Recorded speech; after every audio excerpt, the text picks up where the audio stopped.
अस्सलाम नाज़रीन, मैं हूं राशिद अकरम, आप मेरा वीलॉग देख रहे हैं। नाज़रीन, सबसे बड़ी खबर मशरिक़ वुस्ता से आ रही है, जहां तुर्की और इसराइल के दरमियान बराह रास्त जंग का खतरा बढ़ चुका है। सवाल यह है कि क्या मक्का मुआहदे के तहत पाकिस्तान भी जंग में शामिल होगा, क्योंकि शाम के मामले को लेकर इसराइल और तुर्की एक दूसरे के साथ सीधे और खौफनाक अस्करी तसादुम के बिल्कुल करीब पहुंच चुके हैं। 18 अगस्त 2026 को शाम के शहर हलब के करीब वाक़े अबू अल ज़हूर एयरबेस पर उठने वाले आग के शोलों ने एक ऐसा तलातुम बर्पा कर दिया है जिसने जंग के खतरात गहरे कर दिए हैं। अगर आप ये सोच रहे हैं कि यह महज शाम पर इसराइल का एक और मामूल का हवाई हमला था, तो आप तस्वीर का एक बहुत छोटा सा हिस्सा देख रहे हैं। असल कहानी शाम की है ही नहीं, बल्कि तुर्की और इसराइल के दरमियान तवील अरसे से जारी इस तज़व्वुराती जंग की है, जो अब बराह रास्त जंग में बदल सकती है।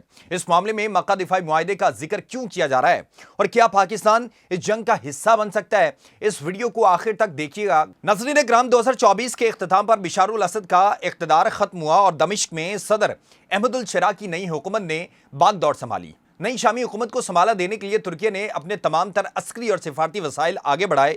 तुर्की का मकसद शुमाली शाम में पायदार अमन, शामी फोर्सेस की पेशेवराना तरबियत और खित्ते में इस्तेकाम लाना था। लेकिन इसराइल के लिए तुर्की फौज की जनूब की तरफ पेशकदमी और शामी एयरबेसिस पर मौजूदगी एक खतरनाक सुर्ख लकीर भी बन चुकी थी।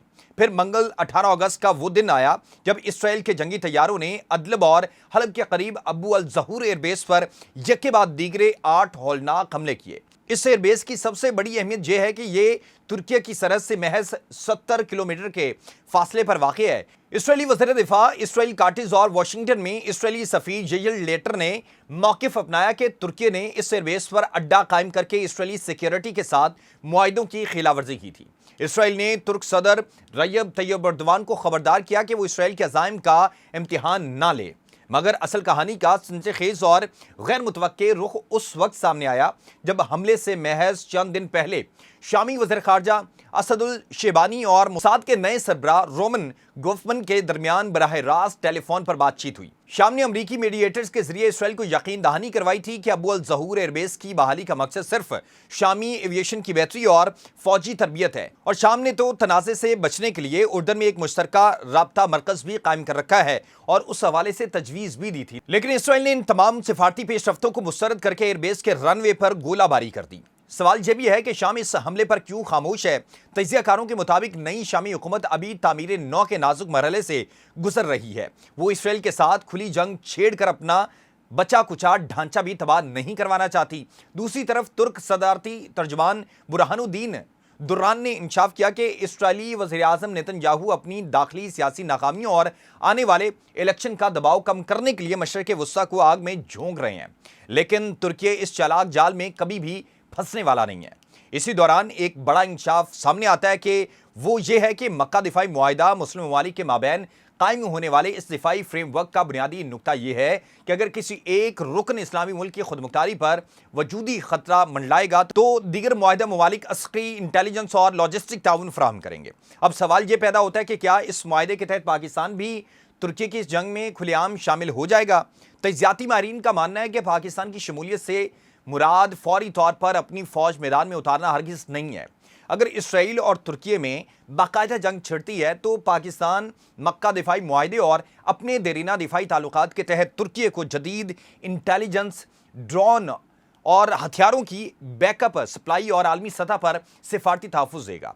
पाकिस्तान की खुली अस्करी मुदाखलत सिर्फ उसी सूरत मुमकिन हो सकती है अगर इसराइल शाम के बजाय तुर्की की अपनी हुदूद या बराह रास्त हमला कर दे। अगर इसराइल और तुर्की की दिफाई सलाहियत पर नज़र डाली जाए तो तुर्की नेटो की दूसरी सबसे बड़ी बर्री फौज और दुनिया भर में मकबूल और जदीद ड्रोन्स का मालिक है। दूसरी तरफ इसराइल की असल कुव्वत उसका एयर डिफेंस और अमेरिका से मिलने वाले 5वीं नस्ल के फाइटर जेट्स हैं। अगर ये दोनों F-35 मुल्क आपस में टकराते हैं तो पूरा मशरिक़ वुस्ता तबाही के दहाने पर पहुंच सकता है। इस कहानी का सबसे अहम कानूनी पहलू नेटो का आर्टिकल 5 है, जिसके मुताबिक एक रुकन पर हमला तमाम अराकीन पर हमला तस्वर किया जाता है।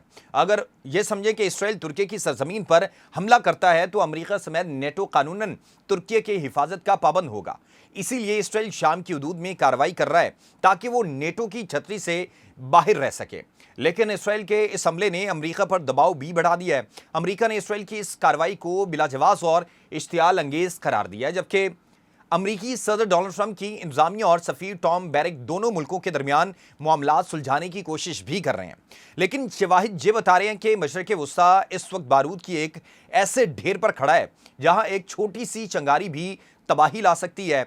अब सबसे बड़ा सवाल यह भी पैदा होता है कि क्या वाशिंगटन अपने दोनों इत्तेहादियों के दरमियान इस आग को बुझाएगा या फिर शाम की सरजमीन पर तुर्की, इसराइल, नेटो और मुस्लिम ममालिक के दिफाई मुआहदे एक दूसरे के सामने आ खड़े होंगे।